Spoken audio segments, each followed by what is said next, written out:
इमरान ने आंखें फाड़ फाड़ कर सामने मौजूद आदमी को इस तरह देखना शुरू कर दिया जैसे उसने आज से पहले कभी किसी आदमी को ना देखा हो, और सामने खड़ा हुआ आदमी बेइख्तियार हंस पड़ा।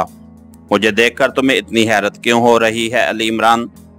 मैं भूत नहीं हूँ, वाकई फ्लैक हूँ, सामने खड़े आदमी ने हंसते हुए कहा। फ्लैक या फलूक? इमरान ने पहले की तरह आंखें पटपटाते हुए कहा। वो इस वक्त रॉयल होटल के बरामदे में मौजूद थे। इमरान दोपहर का खाना खाने रॉयल होटल आया था, लेकिन जैसे ही वो बरामदे में पहुंचा उसी वक्त होटल का मेन गेट खुला और एक गैर मुल्की बाहर आया। इस वक्त इमरान बरामदे तक पहुंच गया था और फिर जैसे ही दोनों ने एक दूसरे को देखा, इमरान की आंखें हैरत से फटती चली गईं, जबकि इस गैर मुल्की के चेहरे पर मुस्कुराहट थी। अच्छा, अब तुम्हें मेरा नाम भी भूल गया है। तुम्हारी याददाश्त इतनी तो खराब नहीं होनी चाहिए, इस गैर मुल्की ने मुसाफे के लिए हाथ बढ़ाते हुए कहा। अरे अरे, हमारे यहाँ फलूक उसे कहते हैं जो ख्याल हो, इसलिए पूछ रहा हूँ कि तुम वाकई फ्लैक हो या फलूक मैन हो। मतलब है ख्याली आदमी, इमरान ने गर्मजोशाना अंदाज में मुसाफा करते हुए कहा। तुम अच्छी तरह देख लो, मैं वाकई फ्लैक हूँ, और ये भी सुन लो कि मैं 1 घंटा पहले यहाँ पहुँचा हूँ और अब तुम्हारे फ्लैट पर जाने के लिए यहाँ से निकल रहा था कि तुम जिन की तरह सामने पहुँच गए, फ्लैक ने कहा। अरे अब तो मैंने हाथ मिलाकर देख लिया है, तुम्हारे हाथ वैसे ही गर्म हैं जैसे कि पहले कभी थे, जब लोग कहते थे कि आतिश जवान था और अकेडेमिया की आधी औरतें तुम्हारे पीछे कनीजों की तरह चला करती थीं, इमरान ने कहा तो फ्लैक बेइख्तियार खिलखिलाकर हंस पड़ा। आओ अब अंदर बैठते हैं, फ्लैक ने गेट की तरफ मुड़ते हुए कहा, और फिर वो दोनों हॉल में दाखिल हुए और एक तरफ खाली मेज की तरफ बढ़ गए। जहां तक मुझे याद है तुमने एकेडमिया की स्पेशल एजेंसी छोड़ दी थी और फिर तुम यकलफ्त गायब हो गए थे, और मैं समझा कि कोई खौफ की परियां तुम्हें उड़ा कर ले गई होंगी, लेकिन मुझे चूंकि देवों से बड़ा डर लगता है, इसलिए मैं बावजूद ख्वाहिश के कोई खौफ न जा सका, इमरान ने कहा, और उसके साथ ही उसने वेटर को इशारा करके बुलाया और उसे हॉट कॉफी का ऑर्डर दे दिया। स्पेशल एजेंसी के चीफ से मेरा झगड़ा हो गया था, चुनांचे मैंने एजेंसी छोड़ दी और फिर मैं यूरोप के एक छोटे से मुल्क सलाकिया चला गया। वहां मैंने सलाकिया की एक सरकारी एजेंसी को ज्वाइन कर दिया, फ्लैक ने जवाब देते हुए कहा। लेकिन क्या सलाकिया में सरकारी एजेंट को कैद खाने में बंद किया जाता है? इमरान ने मुंह बनाते हुए कहा तो फ्लैक बेख्तियार हंस पड़ा। ये बात नहीं है, वहां से फुर्सत ही नहीं मिली थी कहीं आने जाने की, लेकिन अब मैंने वो एजेंसी छोड़ दी है और अब मैंने सलाकिया में अपनी एक प्राइवेट तंजीम बना ली है जिसका नाम फ्लैक एजेंसी है, और इसी सिलसिले में मुझे पाकेशिया आना पड़ा है, फ्लैक ने कहा। उसी लम्हे वेटर ने हॉट कॉफ़ी मेज़ पर सर्व कर दी तो इमरान ने कॉफ़ी की प्यालियां तैयार की और एक प्याली फ्लैक के सामने रख दी। मुझे मालूम है कि तुम शराब के अलावा और कुछ नहीं पिया करते, लेकिन यहाँ तुम्हें हर बहरहाल इस कॉफ़ी की कड़वाहट पर ही गुजारा करना पड़ेगा, इमरान ने कहा तो फ्लैक बेख्तियार हंस पड़ा। तुम्हारे हाथों से तो जहर भी पी सकता हूँ, ये तो फिर काफ़ी है, फ्लैक ने कहा। अभी तक वो पुराने रटे रटाए फिक्रे याद हैं तुम्हें जो तुम उन लड़कियों के सामने बोला करते थे, इमरान ने जवाब दिया तो फ्लैक एक बार फिर हंस पड़ा। इमरान, मेरी एजेंसी को यहाँ पाकेशिया में एक काम मिला है और उसी सिलसिले में मुझे तुम्हारी मदद की ज़रूरत है, फ्लैक ने कॉफ़ी का घूंट लेते हुए अचानक संजीदा लहजे में कहा। अगर मुझे अगवा करने का काम है तो मैं हाजिर हूँ, इमरान ने कहा तो फ्लैक एक बार फिर हंस पड़ा। अगर ये काम होता तो मैं पहले ही माजरत कर लेता, क्योंकि मुझे मालूम है कि ये काम नामुमकिन है, फ्लैक ने कहा। अरे नहीं, कई बार मुझे अगवा किया गया, लेकिन फिर इसलिए छोड़ दिया गया कि अगवा करने वालों की पसंद के मेयार पर मैं पूरा नहीं उतरा, इमरान ने कहा तो फ्लैक बेख्तियार खिलखिलाकर हंस पड़ा। बहरहाल काम मामूली सा है, लेकिन मुझे मालूम है कि पाकेशिया में तुम्हारी मर्जी के बगैर मामूली सा काम भी मुकम्मल नहीं हो सकता। काम सिर्फ इतना है कि सलाकिया में एक पाकेशियाई नजाद साइंसदान डॉक्टर सज्जाद वहाँ की एक लेबॉर्ट्री में काम करता था।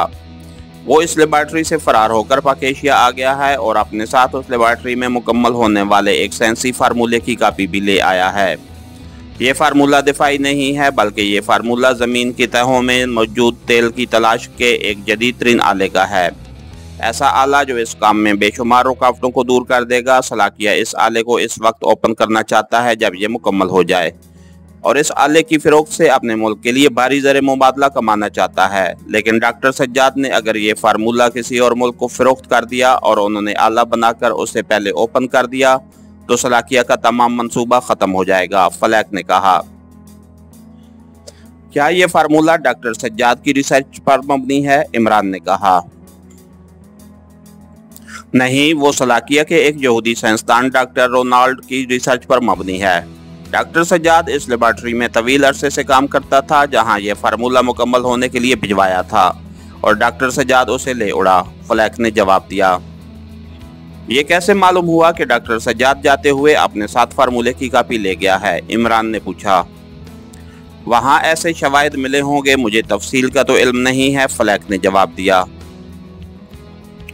लेकिन उसके लिए सलाकिया हुकूमत ने अपनी सरकारी एजेंसी की बजाय तुम्हारी प्राइवेट तंजीम को काम क्यों दिया है?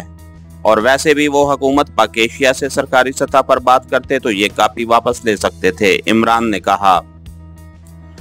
हुकूमत सलाकिया उसे ओपन नहीं करना चाहती, वरना वहां मौजूद एक्रेमियन और दीगर ममालिक के एजेंट उसके पीछे लग जाते। दूसरी बात यह कि उन्हें यह मालूम है कि उनकी सरकारी एजेंसी यहाँ पाकेशिया सीक्रेट सर्विस के मुकाबिल कामयाब नहीं हो सकती।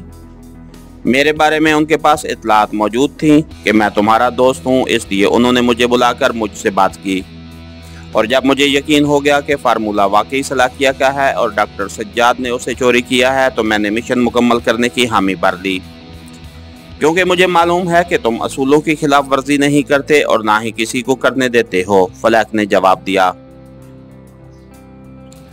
ठीक है, तुम यहाँ किस कमरे में ठहरे हुए हो? इमरान ने कहा। मैं दूसरी मंजिल के कमरा नंबर 208 में हूँ, फलैक के नाम से, फलैक ने जवाब दिया। ओके, फिर तुम आराम करो, तवील सफ़र करके आए हो, मैं पहले इस फार्मूले के बारे में मालूमात हासिल कर लूँ, फिर तुम्हें यहाँ की सैर कराऊंगा, इमरान ने कहा। बेहद शुक्रिया इमरान, ये तुम्हारा मुझ पर एहसान होगा, क्योंकि इन दिनों मेरे माली हालात खासे कमज़ोर हैं, जबकि इस मिशन के मुकम्मल होने से मैं बहुत सेट हो जाऊंगा, फलैक ने कहा।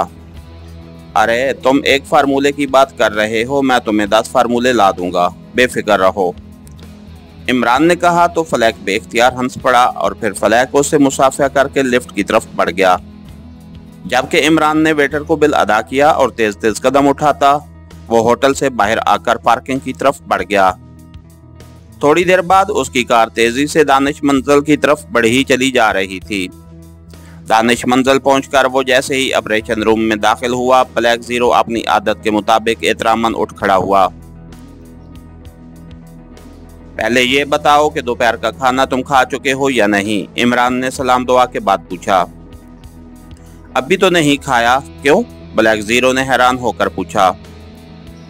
सुलेमान इन दिनों छुट्टी पर है और मैं दोपहर का खाना खाने रायल होटल गया तो वहाँ एक पुराना दोस्त मिल गया। अब तुम्हें मालूम है कि चील के घोंसले में कितना गोश्त हो सकता है, चुनांचे मजबूरन उसे हार्ड कॉफी पिलाकर मुझे वापस आना पड़ा, इमरान ने कहा। तो ब्लैक जीरो बेइख्तियार हंस पड़ा। आप बेफिक्र रहें, खाना मैं इतना तैयार कर लेता हूँ, दोपहर के लिए भी और रात के लिए भी, इसलिए आपको मिल जाएगा, ब्लैक जीरो ने कहा। तो इमरान ने मुस्कुराते हुए रिसीवर उठाया और तेजी से नंबर डायल करने शुरू कर दिए। दावर बोल रहा हूँ। राब्ता कायम होते ही सरदावर की आवाज सुनाई दी। हकीर फकीर पुरतकसीर बंदा नादान Ali Imran MSc DSc auction बोल रहा हूँ, इमरान ने अपने मखसूस लहजे में कहा। तो सामने बैठा हुआ ब्लैक जीरो बेइख्तियार मुस्कुरा दिया। MSc DSc होने के बावजूद अगर तुम नादान हो तो फिर बेचारे तुमसे कम दर्जे की डिग्रियां रखने वाले क्या होंगे? दूसरी तरफ से सरदावर ने हंसते हुए कहा। साइंसदान, इमरान ने जवाब दिया। तो दूसरी तरफ सरदावर बेइख्तियार खिलखिलाकर हंस पड़े। तुम्हारा मतलब है कि साइंसदान जाहिल होते हैं, सरदावर ने हंसते हुए कहा। वो शायद फुर्सत में थे। मैंने तो काफिया मिलाया है जनाब, नादान और साइंसदान। वैसे नादान का मतलब है कुछ ना जानने वाला और साइंसदान का मतलब होता है साइंस को समझने वाला। और साइंस ऐसा इल्म है जो समझ में आ ही नहीं सकता। नादान तो चलो अजीम हुए कि अपने आप को खुलेआम नादान कह लेते हैं, जबकि साइंसदानों को अब क्या कहूँ, आप बहरहाल नादान नहीं हैं, इमरान ने कहा। तो सरदावर एक बार फिर हंस पड़े। समझने का दावा तो साइंसदान भी नहीं कर सकते, क्योंकि वाकई साइंस ऐसा इल्म है कि जिसको मुकम्मल तौर पर समझने का दावा नहीं किया जा सकता। लेकिन बहरहाल नादान तो वो नहीं होते, कुछ न कुछ तो जानते हैं। सरदावर ने बाकायदा बहस करते हुए कहा। कुछ न कुछ के दरमियान ना आता है, जबकि नादान के आगाज में भी ना आता है। बात बहरहाल एक ही है, इमरान ने कहा। अच्छा चलो, मैंने मान लिया कि साइंसदान नादान होते हैं, लेकिन फिर तुमने मुझे क्यों फोन किया है, सरदावर ने कहा। ताकि आपका भरम रह जाए, इमरान ने बेसाख्ता कहा। तो सरदावर इस बार काफी देर तक हंसते रहे।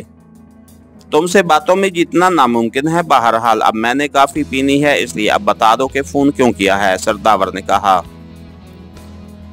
सलाकिया की किसी लेबॉर्ट्री में एक ऐसे आले पर काम हो रहा था जिससे ज़ेरे ज़मीन तेल को तलाश करने में बेशुमार रुकावटें दूर हो सकती हैं। इस तरह ये आला जदीद अंदाज में खासा कामयाब बिजनेस दे सकता है, और ये फार्मूला सलाकिया के किसी साइंसदान डॉक्टर रोनाल्ड की रिसर्च पर मबनी है।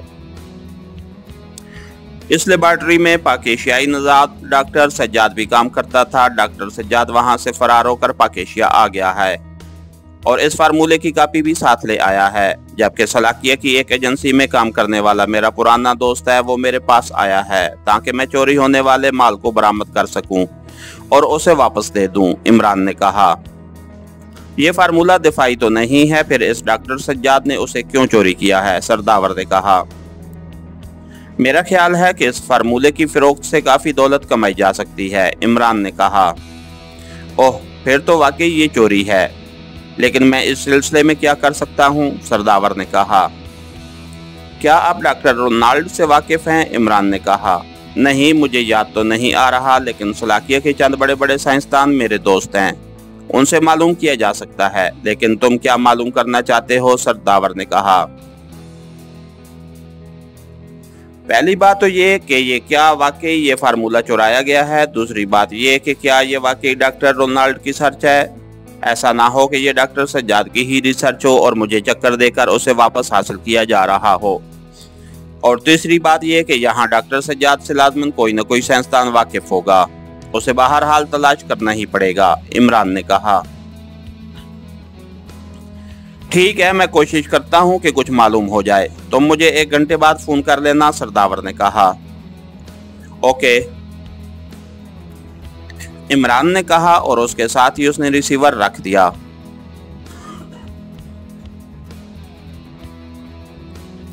ये क्या सिलसिला है इमरान साहब, ब्लैक जीरो ने हैरत भरे लहजे में कहा। तो इमरान ने उससे फ्लैग से होने वाली मुलाकात और उससे होने वाली बातचीत की तफसील बता दी।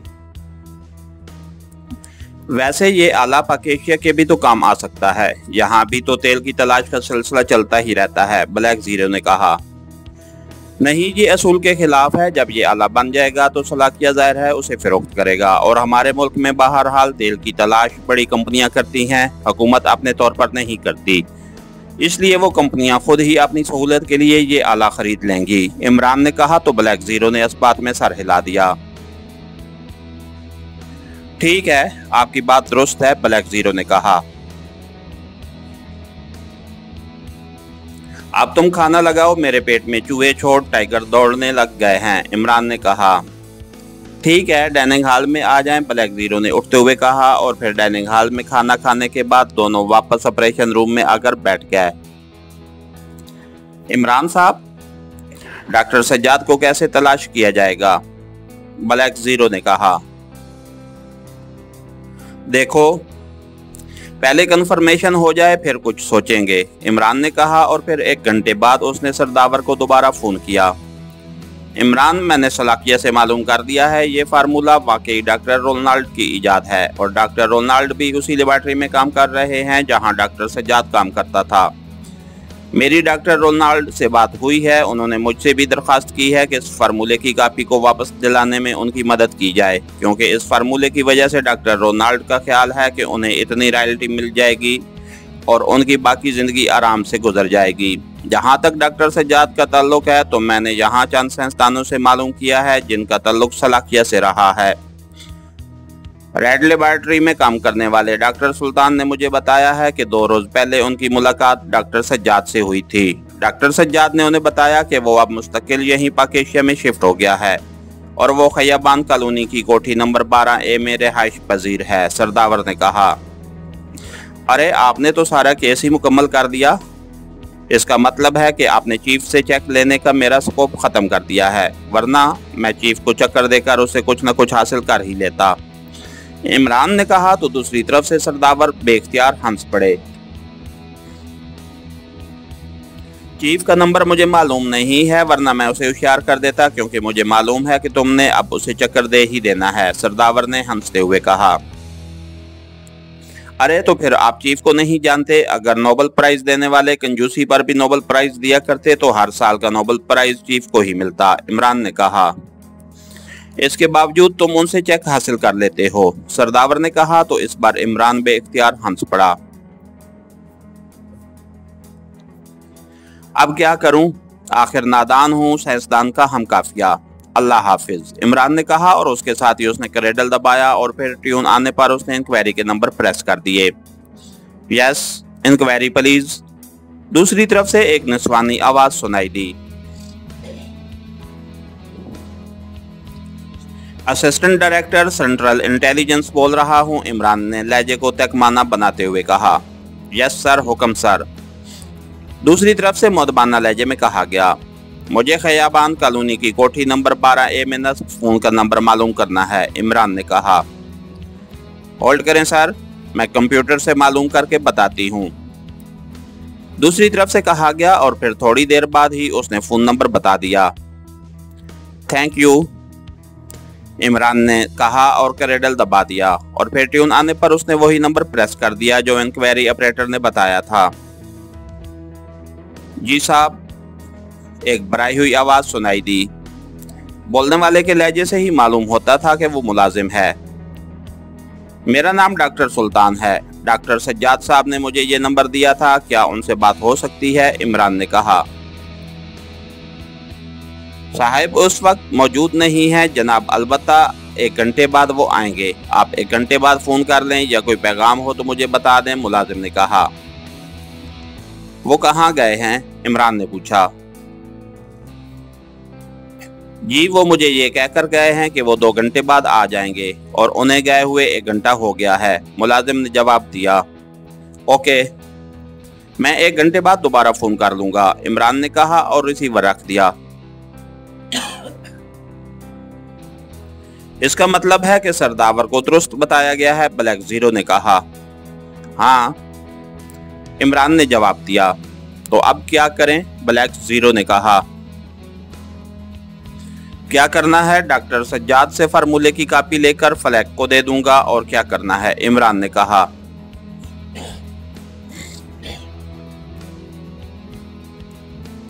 लेकिन क्या डॉक्टर सज्जाद कॉपी दे देगा? ब्लैक जीरो ने कहा।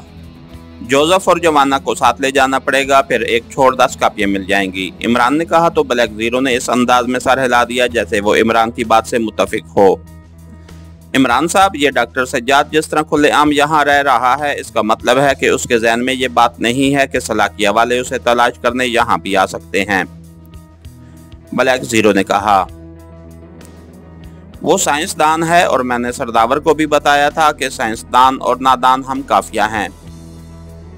वो सलाकिया से निकल आने में कामयाब हो गया और बस, इमरान ने कहा। तो ब्लैक जीरो बेख्तियार हंस पड़ा। वैसे अगर आप दरमियान में ना आते तो फ्लैग के लिए उसे ट्रेस करना मुश्किल हो जाता, ब्लैक जीरो ने कहा। नहीं, फ्लैग बेहद तेज आदमी है, वो लाजमन सुराग लगा लेता, इमरान ने कहा। और फिर 1 घंटा उन्होंने इधर उधर की गपशप में गुजारा और फिर इमरान उठ खड़ा हुआ। मैं डॉक्टर सज्जाद से कॉपी ले लूं ताकि फ्लैग के सामने भरम रह जाए, इमरान ने कहा। तो ब्लैक जीरो बेख्तियार हंस पड़ा। थोड़ी देर बाद इमरान की कार खैयाबान कॉलोनी की कोठी नंबर 12A के बंद गेट के सामने पहुंचकर रुक गई। इमरान नीचे उतरा और उसने आगे बढ़कर कॉल बेल का बटन प्रेस कर दिया। थोड़ी देर बाद छोटा फाटक खुला और एक उधेड़ उम्र मुलाजिम बाहर आ गया। क्या डॉक्टर सज्जाद साहब वापस आ गए हैं? मेरा नाम डॉक्टर सुल्तान है, इमरान ने कहा। जी हाँ जनाब, मैं फाटक खोलता हूँ, आप कार अंदर ले आए, मुलाजिम ने कहा और वापस मुड़कर अंदर चला गया, जबकि इमरान जाकर कार में बैठ गया। थोड़ी देर बाद फाटक खुला और इमरान कार अंदर पोर्च में ले गया, जहां पहले ही एक कार मौजूद थी। इमरान कार से नीचे उतरा तो मुलाजिम फाटक बंद करके वापस आ गया।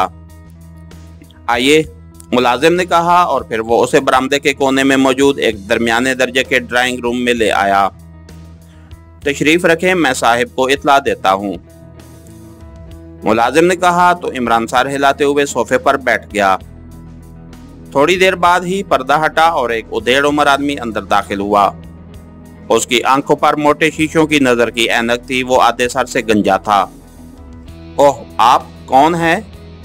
मुझे तो बताया गया है कि डॉक्टर सुल्तान आए हैं, आने वाले ने ठठक कर रुकते हुए कहा। मेरा नाम अली इमरान है और मेरा ताल्लुक स्पेशल सर्विसेज से है, इमरान ने उठते हुए कहा। Special services? क्या मतलब? मेरा स्पेशल सर्विसेज से क्या ताल्लुक? आने वाले ने और ज्यादा हैरान होते हुए कहा। आपका नाम डॉक्टर सज्जाद है, इमरान ने कहा। जी हाँ, मगर, डॉक्टर सज्जाद ने होंठ चबाते हुए कहा। तशरीफ रखें और इत्मीनान से मेरी बात सुन ले, वरना आप किसी बड़ी मुश्किल में फंस सकते हैं, इमरान ने कहा तो डॉक्टर सज्जाद सामने सोफे पर बैठ गया, जबकि इमरान दोबारा उसी सोफे पर बैठ गया। डॉक्टर सज्जाद आप सलाकिया की लेबॉर्ट्री में काम करते रहे हैं और डॉक्टर रोनाल्ड के तेल तलाश करने वाले जदीद आले के फार्मूले की कापी चुराकर आप वहां से फरार होकर यहाँ आए हैं। हुकूमत सलाकिया और हुकूमत पाकेशिया में ऐसा मुआहदा मौजूद है कि ऐसे अफराद को गिरफ्तार करके उनके हवाले किया जा सकता है।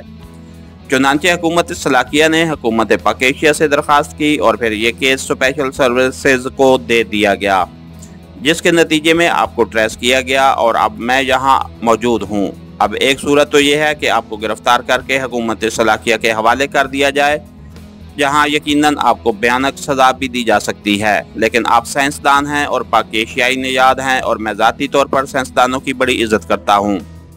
इसलिए दूसरी सूरत यह है कि आप ये कापी मेरे हवाले कर दें, हुकूमत उसे वापस सलाकिया हुकूमत को भिजवा देगी और आपके बारे में कह दिया जाएगा कि आपने माफ़ी मांग ली है, इमरान ने इंतहाई संजीदा लहजे में कहा।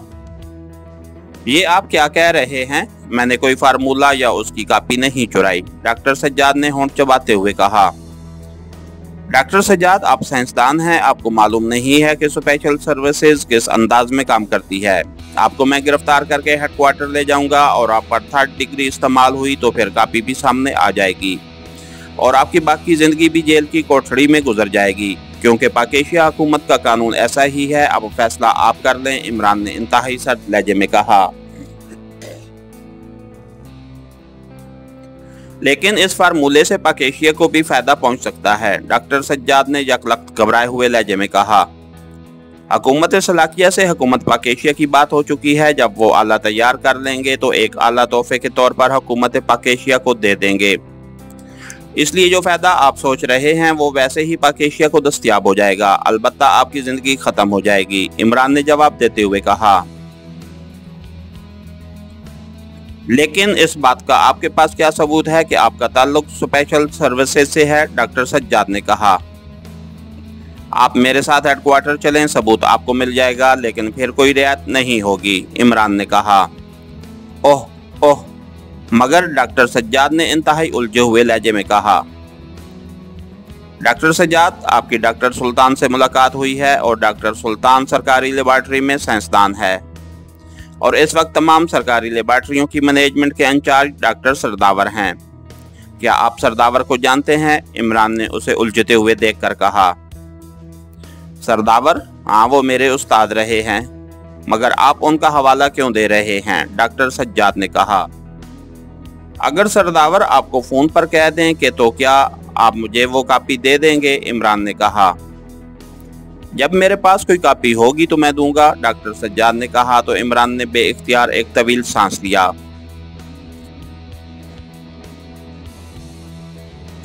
ओके, अब मजीद बातचीत का मामला ख़त्म। मैंने तो कोशिश की थी कि आप अपनी ज़िंदगी बचा लें क्योंकि बहरहाल आप साइंसदान हैं, लेकिन ऐसा नहीं हो सका। अब बाकायदा स्पेशल सर्विसेज पुलिस आपको हेडक्वार्टर ले जाएगी। अब मुझे इजाज़त दें, इमरान ने कहा और उठकर खड़ा हो गया। उसके उठते ही डॉक्टर सज्जाद भी उठ खड़ा हुआ। उसके चेहरे पर उलझन और हैरत के मिले जुले तसरात थे। शायद इमरान के इस तरह धमकियां देने और फिर अचानक खामोशी से वापस जाने पर वो हैरत के साथ साथ ज़हनी तौर पर उलझ भी गया था। लेकिन दूसरे लम्हे वो चीखता हुआ उछलकर सोफे पर जा गिरा और फिर पलटकर नीचे फर्श पर गिरा ही था कि इमरान की लात हरकत में आई और नीचे गिरकर उठने की कोशिश करता हुआ डॉक्टर सज्जाद एक बार फिर चीखता हुआ नीचे गिरा और साकित हो गया और इमरान तेजी से दरवाजे की तरफ बढ़ गया। मुलाजिम उसे किचन में मिल गया। उसने उसे बेहोश किया और फिर उसने उस पूरी कोठी की बाकायदा तलाशी ली, लेकिन सिवाय डॉक्टर सज्जाद और उसके मुलाजिम के और कोई आदमी न था।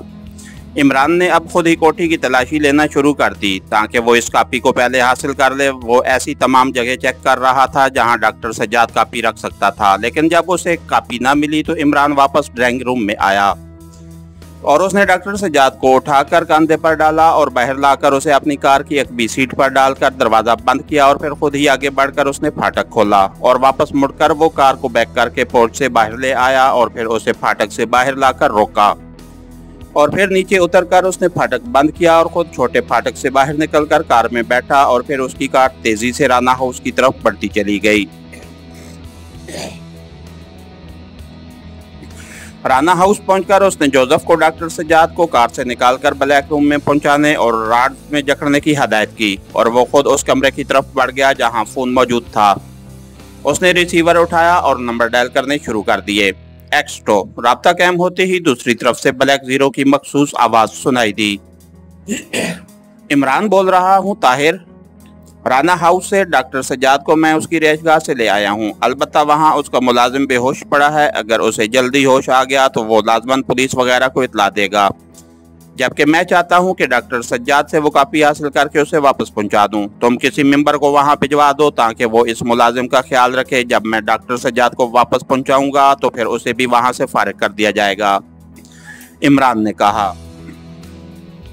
लेकिन आपको उसे राना हाउस ले जाने की क्या जरूरत थी? वहीं उसे मालूम कर लेना था, ताहिर ने इस बार अपनी असल आवाज में कहा। वो मुझे ज़हीन और बासलाहियत साइंसदान लगता है। वहाँ मुझे उस पर तशद्दुद करना पड़ता, जबकि यहाँ उसे जवाना और जोसेफ को देखकर अकल आ जाएगी। इसलिए मैं उसे यहाँ ले आया हूँ, इमरान ने जवाब दिया। ठीक है, मैं बंदोबस्त करता हूँ। खैयाबान कॉलोनी कोठी नंबर 12A, यही है ना उसकी रिहाइशगाह? ताहिर ने कहा। हाँ, इमरान ने कहा और रिसीवर रखकर वो कुर्सी से उठा और वापस मुड़कर कमरे से बाहर आ गया। थोड़ी देर बाद वो ब्लैक रूम में दाखिल हो रहा था। वहाँ कुर्सी पर राड्स में जकड़ा हुआ डॉक्टर सज्जाद मौजूद था, जबकि जोसेफ और जवाना भी वहीं मौजूद थे। ये कौन है मास्टर? बड़ा मासूम सा आदमी नजर आ रहा है, जवाना ने कहा। ये साइंसदान है, इमरान ने मुस्कुराते हुए कहा और कुर्सी पर बैठ गया।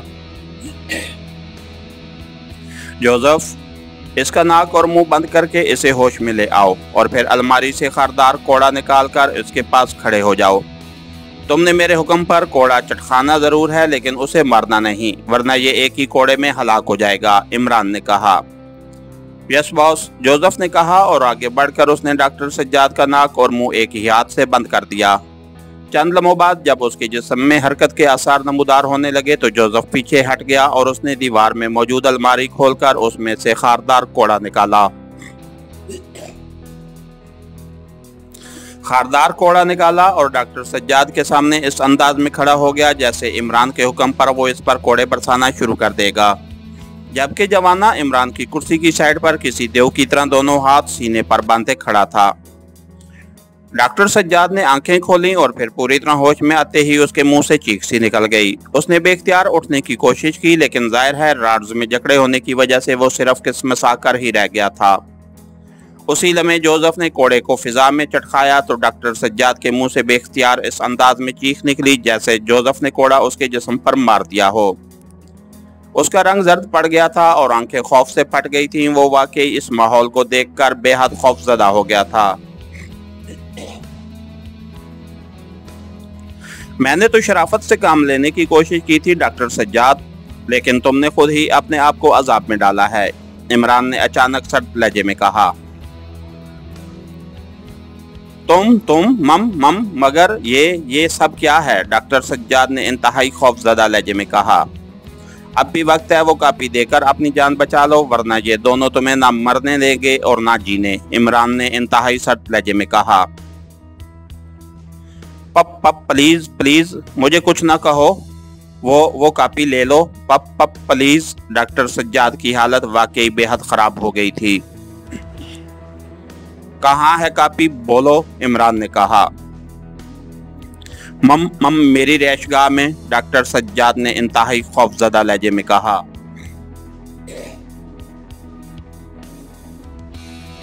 तफसील से बताओ, वरना इमरान का लहजा एक बार फिर सर्द हो गया।